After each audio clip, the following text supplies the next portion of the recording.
Saudari-saudaraku yang terkasih,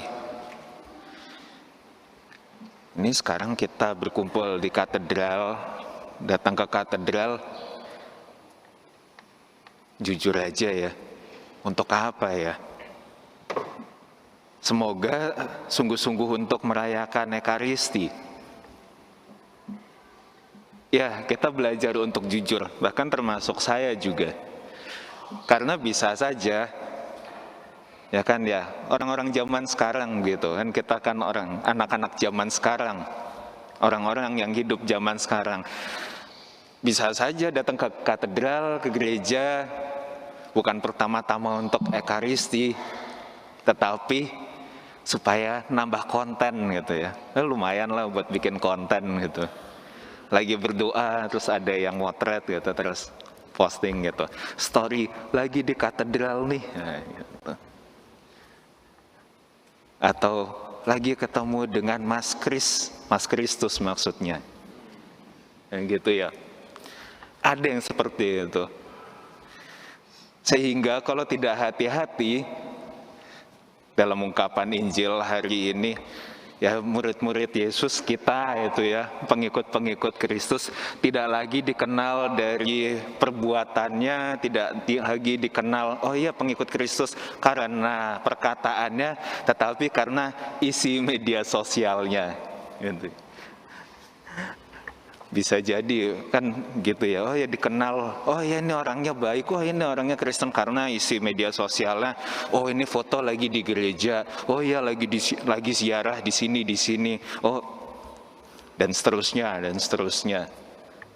Jadi tidak lagi dikenal lewat perbuatan baiknya, perkataan baiknya, tapi dikenal karena konten media sosialnya. Jangan-jangan seperti itu, semoga tidak. Karena kita juga tahu konten media sosial itu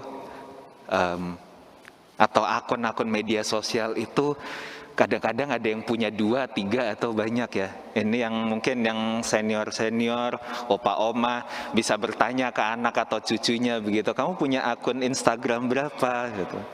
Biasanya yang satu untuk pencitraan gitu ya, ada yang baik-baik, yang saleh-saleh, yang satu lagi untuk hal yang lain-lain gitu ya, yang mungkin kalau dilihat jangan-jangan bikin kaget gitu.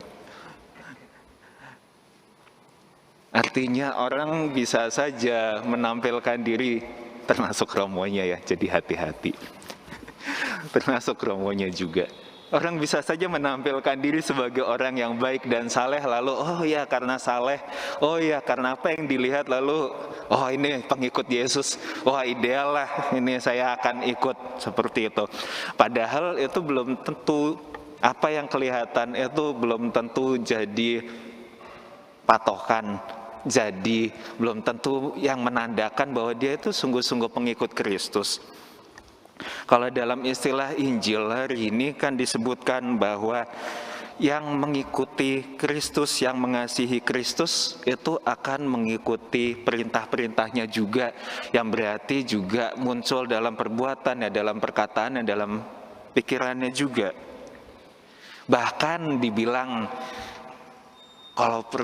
bukan kalau perlu ya, memang Yesus bahkan akan memberikan roh kebenaran supaya apa yang sudah diajarkan Yesus itu berlanjut terus sampai sekarang.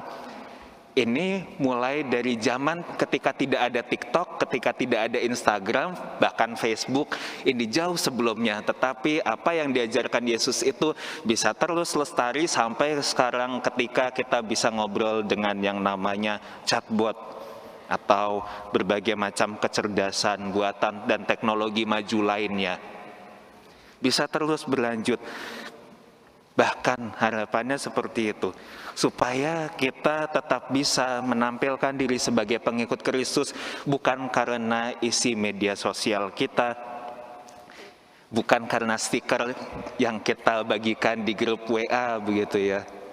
Grup WA kasih stiker yang saleh-saleh, tapi yang saleh-saleh kadang-kadang juga fotonya sendiri begitu ya. Good morning, terus itu ternyata fotonya sendiri lagi doa. Oh iya Romo, kemarin diambil di katedral kebetulan gitu ya.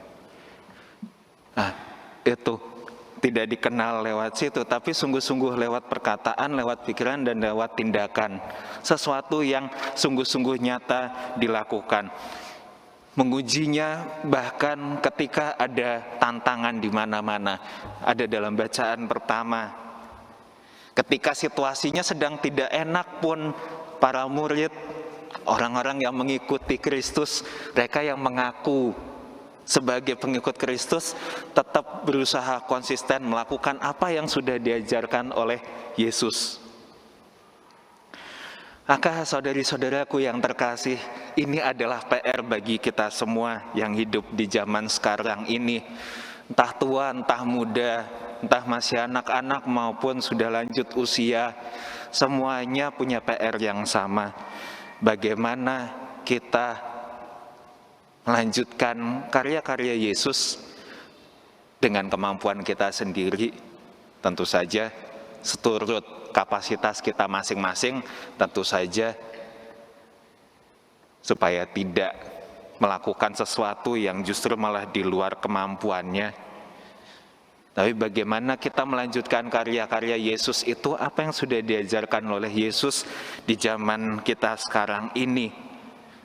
Bagaimana kita melakukan sesuatu, mengatakan sesuatu, memikirkan sesuatu, tetap sesuai dengan apa yang sudah Yesus ajarkan. Tidak mudah, bahkan bagi Romonya yang ngomong kayak gini lagi. Sekali lagi ya, ngomong kan gampang ya, setuju ya. Kita sama-sama bisa bilang, saya juga bisa posting saat ini gitu ya di Instagram. Oh iya, sekali lagi, tidak cukup dengan bicara, dan itu jadi PR saya juga tentu saja. Kita semua mewujudkan apa yang sudah Yesus ajarkan pada kita dalam tindakan, dalam perkataan, dalam pikiran, semuanya utuh dalam hidup kita sehari-hari dengan cara kita masing-masing. Marilah kita hening sejenak, kita mohonkan sekali lagi rahmat kita pada hari ini, supaya Kristus sendiri yang membantu kita untuk tetap melanjutkan karyanya lewat perbuatan, lewat pikiran, lewat perkataan kita juga. Dimanapun kita berada, termasuk entah itu lewat media sosial kita, entah itu ketika kita sedang belajar, sedang bekerja, sedang bermain game bahkan, atau dalam apapun yang sedang kita lakukan, siapapun yang kita jumpai. Kemuliaan kepada Bapa dan Putra dan Roh Kudus, seperti pada permulaan, sekarang, selalu, dan sepanjang segala abad. Amin.